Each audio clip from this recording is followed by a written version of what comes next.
என்ன தவறு செய்தேன் அதுதான் எனக்கும் புரியவில்லை. வந்து பிறந்து விட்டேன் ஆனால் வாழ தெரியவில்லை. நான் உன்னை அழைக்கவில்லை.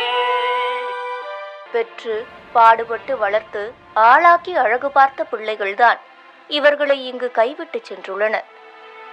மீண்டும் பிள்ளைகளுடனும் பேரன்களுடனும் சேர்ந்து வாழ்வோம் என்ற நம்பிக்கையிலேயே மீதமுள்ள நாட்களை கழித்து வருகின்றனர். நைட்டில்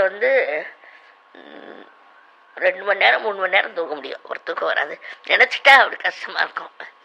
அதாவது உடம்பு முடியலை, குழந்தை நக்க ஏதாவது நக்க நம்ம வீட்டில் இல்லையே, நம்ம பையன் இல்லையே அப்படின்னு நினைக்க தோணும்.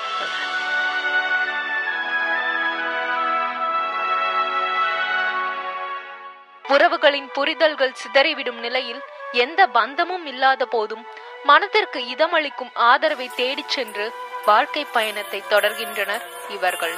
ஒளிப்பதிவாளர் ஜஸ்டனுடன் புதிய தலைமுறைக்காக திவ்யா. சொல்லு மச்சான். டேய் காலையிலே வரணும் சொன்னீல்ல, வீட்ல என்ன மச்சான் பண்ணிட்டு இருக்க? வரேன். சீக்கிரம் வா மச்சான். ஓகேடா. குவியும் ஆதரவுகளும் எதிர்ப்புகளும் இன்று இரவு 9 மணி.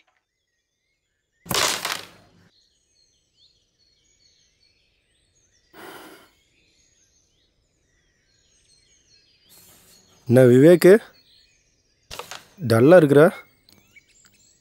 ஆமாம் மச்சான், கொஞ்ச நேரத்துக்கு முன்னாடி டிவியில் ஒரு நியூஸ் பார்த்தேன். அதில் முதியோர் இல்லத்தில் முதியோர் படுற கஷ்டம்லாம் காமிச்சாங்க. அதில் ஒரு அம்மா, சின்ன வயசுலேருந்து கஷ்டப்பட்டு என் பையனை வளர்த்தேன், ஆனால் அவன் வளர்ந்தப்புறம் அனாதே இப்படி ஆசிரமத்தை விட்டு போயிட்டான். நைட்லாம் படுத்தா கூட தூக்குறமானிக்குதுன்னு பேச அழுதுட்டாங்க மச்சான். அதை பார்த்து என்னென்னு தெரியல, எனக்கு ஒரு மாதிரி அழகு வந்துருச்சு. ஆமாம் மச்சான், நான் கூட 2 நாளைக்கு முன்னாடி நியூஸில் பார்த்தேன்டா.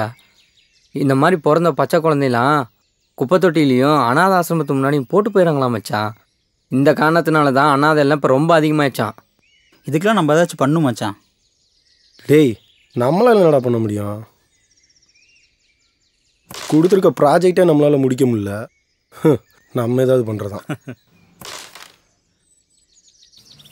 மச்சான், சுவாமி விவேகானந்தர் சொன்ன மாதிரி எல்லா யங்ஸ்டர்ஸ்குள்ளேயும் ஒரு இம்மன்ஸ் பவர் இருக்குடா. நமக்கு தான் அது தெரியறதில்ல. யங்ஸ்டர்ஸ் தான் மச்சான் சொசைட்டிக்கு ஏதாச்சும் பண்ணணும். நான் வேணா ஒன்று பண்ணட்டுமா? இந்த சினிமாவில் வர்ற மாதிரி எவன்லாம் பெற்றவங்களை கொண்டு போய் முதியோர் இல்லத்தில் சேர்க்குறானோ அவன்லாம் தேடி பிடிச்சி அவன் பெற்றவங்களை அவனோடய அனுப்பிச்சுட்டுமா போடா.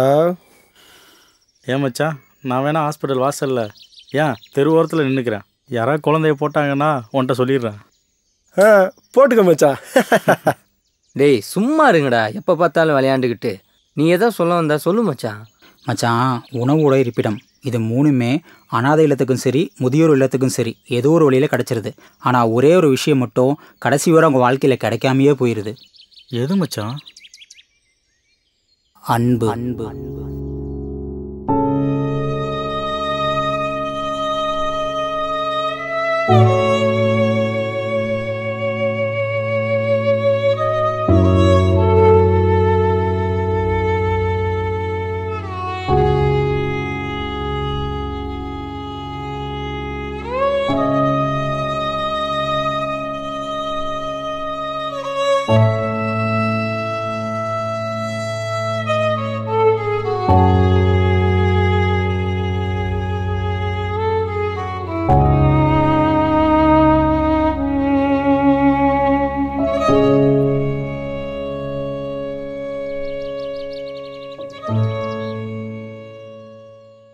அனாதை இல்லத்தில் இருக்க குழந்தைங்களாம் முழுமையான அன்பு கிடைக்காம ஏங்குறாங்க.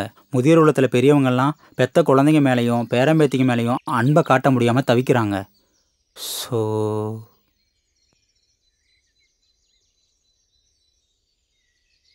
முதியோர் இல்லத்தையும் அனாதை இல்லத்தையும் எனஸ்டா